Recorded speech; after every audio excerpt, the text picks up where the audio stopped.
Unapozungumzia hifadhi za Tanzania, wengi hutaja Serengeti.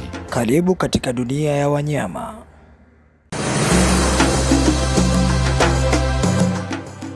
Unapozungumzia hifadhi za Tanzania, wengi hutaja Serengeti. Lakini je, unajua kuwa Tanzania ina hifadhi kubwa zaidi ambayo ni miongoni mwa hifadhi kubwa kabisa barani Afrika?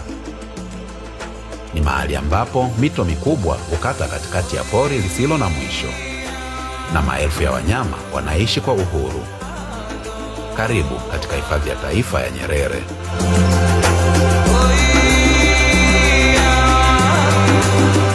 Hifadhi ya taifa ya Nyerere ipo kusini mwa Tanzania. Iliundwa mwaka 2019 baada ya sehemu ya eneo la zamani la Selous kutangazwa kuwa hifadhi ya taifa. Leo ni moja ya hifadhi kubwa zaidi barani Afrika, ikiwa na maelfu ya kilomita za mraba za savana, misitu, mabonde na mito inayotoa uhai kwa viumbe wengi. Tofauti na maeneo mengi duniani, hapa bado mazingira mengi yamebaki katika hali yake ya asili. Mto Rufiji unapita katikati ya hifadhi hii, ukitengeneza maziwa madogo, vinamasi na misitu ambayo huvutia mamia ya spishi za ndege, mamalia na wanyama watambaao. Hapa unaweza kukutana na tembo, simba, twiga, viboko, mamba na mojawapo ya idadi muhimu ya mbwa mwitu wa Afrika, ambao ni miongoni mwa wanyama walio hatarini kutoweka. Hifadhi ya taifa ya Nyerere sio kivutio cha watalii pekee.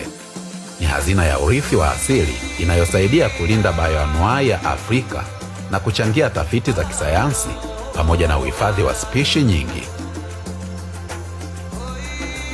Kila mto, kila mti na kila mnyama vina nafasi muhimu katika mfumo huu mkubwa wa maisha. Hii ndiyo hifadhi ya taifa ya Nyerere, hazina kubwa ya kusini mwa Tanzania. Na hii ni mwanzo tu. Katika sehemu inayofuata tutafahamu historia yake ya kuvutia, kutoka Selous hadi kuwa hifadhi ya taifa ya Nyerere.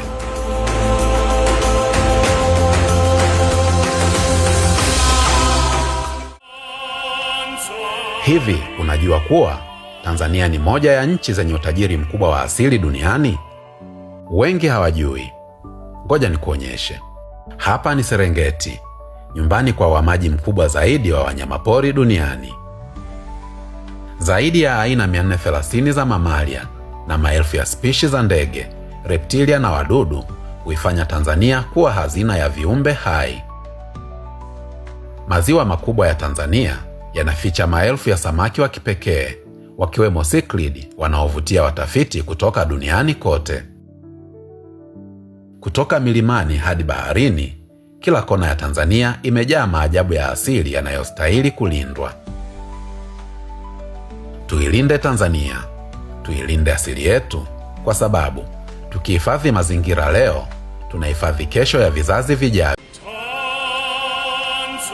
Hivi unajua kuwa Tanzania ni moja ya nchi zenye utajiri mkubwa wa asili duniani?